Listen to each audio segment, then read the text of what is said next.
Hello मेरे प्यारे बच्चों, आप सभी का स्वागत है आपके अपने चैनल एबीपी राज सर में। प्यारे बच्चों, अभी आपका बोर्ड एग्ज़ाम से पेपर मिला हुआ है। सारे बच्चे बोर्ड एग्ज़ाम देकर सेंटर से निकले हुए हैं, तो मैं उसका सल्यूशन कराने वाला हूँ बच्चों।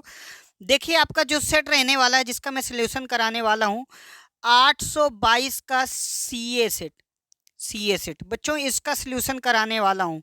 ठीक है, और आप देखिए आपकी इसमें से कितने नंबर करेक्ट हैं, कितने नंबर का आप करके आए हैं एग्जाम में। ठीक है बच्चों, और पेपर कोई बहुत ज़्यादा कठिन नहीं कह सकते हैं आप।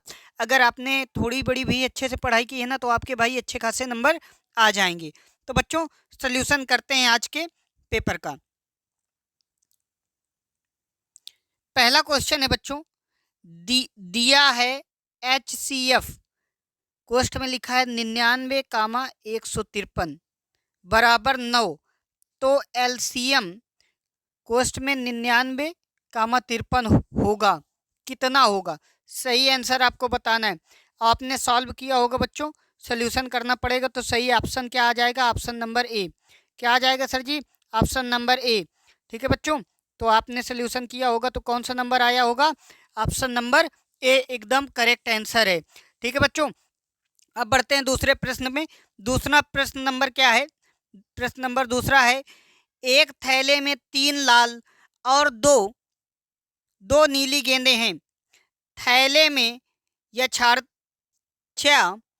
एक गेंद निकाली गई, उस थैले में नीली गेंद होने की प्रायिकता कितनी प्रायिकता होगी?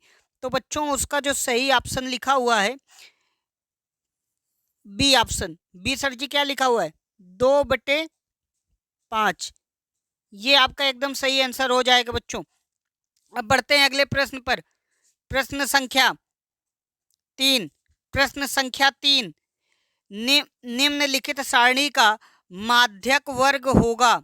माध्यक वर्ग होगा। ठीक है, ये बच्चों बताना था। बहुत इंपॉर्टेंट क्वेश्चन था, और ऐसे क्वेश्चन आप लोग जरूर से जरूर पढ़ के गए होंगे। ठीक है बच्चों, तो इसका सही ऑप्शन क्या हो जाएगा? इसका सही ऑप्शन हो जाएगा सर जी 8 से 12। 8 से 12 जो है, इसका माध्यक वर्ग होगा। ठीक है बच्चों, अब बढ़ते हैं अगले प्रश्न पर। प्रश्न संख्या 4।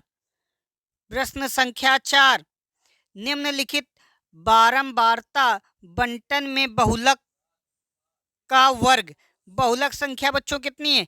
33। तो इसका जो कितना मिल रहा है? 20-30। तो सही आंसर क्या हो जाएगा सर जी? 20-30। सी ऑप्शन एकदम करेक्ट हो जाएगा। ठीक है बच्चों, अब बढ़ते हैं अगले प्रश्न पर। प्रश्न संख्या 5, एक सिक्के को एक बार उछालने पर शीर्ष मतलब हेड आने की प्रायिकता होगी। तो बच्चों, एक में दो वो होते हैं ना, हेड टेल। तो सही ऑप्शन क्या होगा सर जी? जो जित डी ऑप्शन।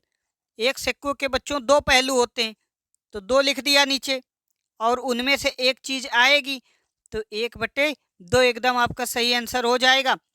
छठवां प्रश्न बच्चों, छठवां प्रश्न देखिए। छठवां प्रश्न है, संख्या 144 के अभाज्य गुणनखंड होंगे। कितने अभाज्य गुणनखंड होंगे बच्चों, ये आपको बताना था। और बहुत इजी से क्वेश्चन है, एकदम आप आसानी से कर सकते थे सर। इसका सही ऑप्शन हो जाएगा ए। ठीक है बच्चों, अभाज्य गुणनखंड। ठीक है बच्चों, अगला क्वेश्चन है क्वेश्चन नंबर 7। संख्याओं 54 और 336 का HCF होगा। ठीक है बच्चों, तो इसका ऑप्शन क्या हो जाएगा सही?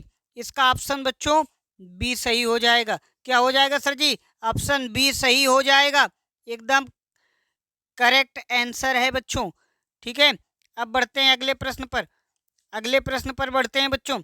प्रश्न संख्या 8, बिंदु 3,4 की H अक्ष से दूरी।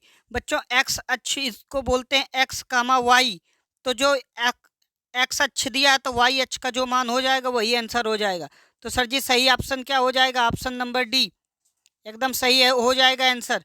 ठीक है बच्चों, द्विघात समीकरण 3x² प्लस 5x प्लस 3 बराबर 0 के मूल होंगे। तो बच्चों, मूल जो इसके होंगे वास्तविक नहीं होंगे, इसके मूल काल्पनिक होंगे। क्या होंगे बच्चों? काल्पनिक होंगे। चलिए अगले प्रश्न पर बढ़ते हैं। प्रश्न संख्या बच्चों 10।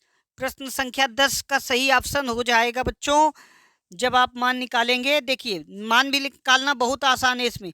आप परेशान होते हैं ना सर जी कैसे मान निकालेंगे। देखो क्या लिखा था, x प्लस वाई बराबर, सॉरी x माइनस वाई बराबर 2। ठीक है, x प्लस वाई बराबर 2 जोड़ने पर 2x बराबर 4, तो 2 से 2 कट गया बच्चों, 2 दूनी 4 आ गया 2, तो x बराबर 2। ठीक है, और x का मान x की जगह में रख दो, ये x उधर चला जाएगा, माइनस का हो जाएगा, 0 हो जाएगा।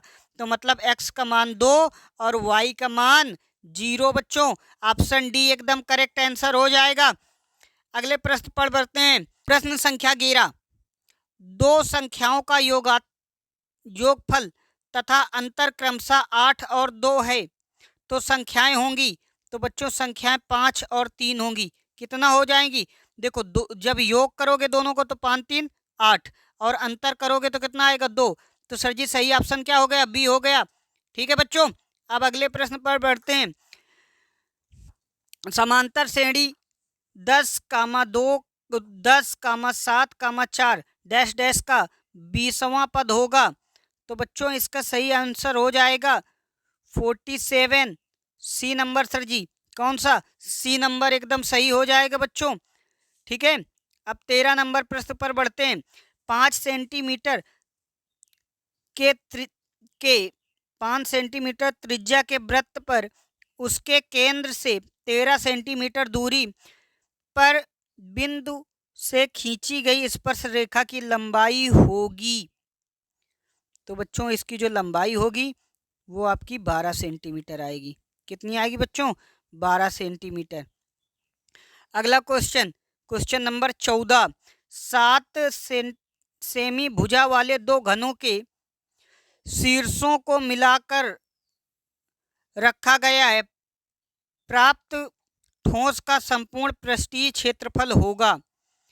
तो बच्चों इसमें क्षेत्रफल आपको बताना था, और सही ऑप्शन क्या हो जाएगा, 1539 सेंटीमीटर स्क्वायर। ठीक है बच्चों, अब बढ़ते हैं प्रश्न संख्या 15 पर। प्रश्न संख्या 15। त्रिज्या 21 सेंटीमीटर वाले वृत्त पर चाप केंद्र पर 30 अंश का कोण आंतरित करता है, चाप की लंबाई होगी। तो बच्चों चाप की लंबाई कितनी होगी, 11 सेंटीमीटर होगी। कितनी होगी सर जी, कितनी होगी बच्चों, जल्दी से बताइए कितनी होगी, 11 सेंटीमीटर होगी सर जी। कितनी होगी, 11 सेंटीमीटर। अगले प्रश्न पर बढ़ते हैं बच्चों। प्रश्न संख्या 16। यदि tan थीटा बराबर a अपान बी है, तो b sine theta minus a cos theta upon b sine theta plus a cos theta का मान होगा। तो सर जी इसका जो मान होगा वो होगा 0। क्या हो जाएगा बच्चों, 0 हो जाएगा मान। ठीक है, आप लोग निकालिएगा। 17 नंबर क्वेश्चन बच्चों, 17 नंबर क्वेश्चन। 3 cot a बराबर 4, तो sec a का मान होगा। ये भी बच्चों इंपॉर्टेंट क्वेश्चन है। तो सर जी इसका जो सही आंसर हो जाएगा वो हो जाएगा 5/4। कितना हो जाएगा बच्चों, 5/4। ऑप्शन डी आपका एकदम करेक्ट आंसर हो जाएगा। ठीक है बच्चों, आपको समझ में आ गया होगा। क्या हो जाएगा सर जी,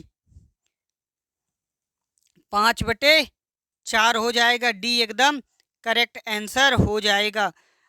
अगला प्रश्न है बच्चों, प्रश्न संख्या 18। यदि 2 साइन a बराबर 3√2 है, तो a साइन थीटा a का मान होगा। a का मान पूछा गया है बच्चों, तो इसका सही ऑप्शन हो जाएगा सर जी 30 अंश।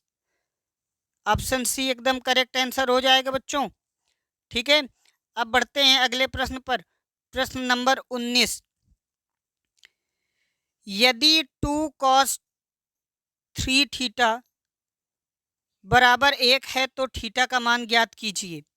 तो थीटा का मान ज्ञात कीजिए। तो बच्चों यहाँ पर थीटा का आप मान निकालेंगे तो 20 अंश आएगा।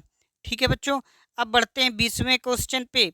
यदि दिए गए चित्र त्रिभुज ए बी के आधार BC के समांतर रेखाखंड PQ खींचा गया है, PQ PQ ratio BC equal 1:3 हो तो AP और BP का अनुपात होगा। तो AP और BP का बच्चों आपको अनुपात बताना था, तो उसका सही आंसर हो जाएगा बच्चों सर जी, उसका जो अनुपात हो जाएगा वो हो जाएगा 1:2। ऑप्शन ए एकदम करेक्ट आंसर है। अब बच्चों आप बताइए 20 में से आपके कितने नंबर आए, कमेंट बॉक्स में कमेंट करके बताइएगा और चैनल को जरूर सब्सक्राइब करिएगा। मिलते हैं आप सभी से अगले वीडियो में, तब तक के लिए जय हिंद जय भारत।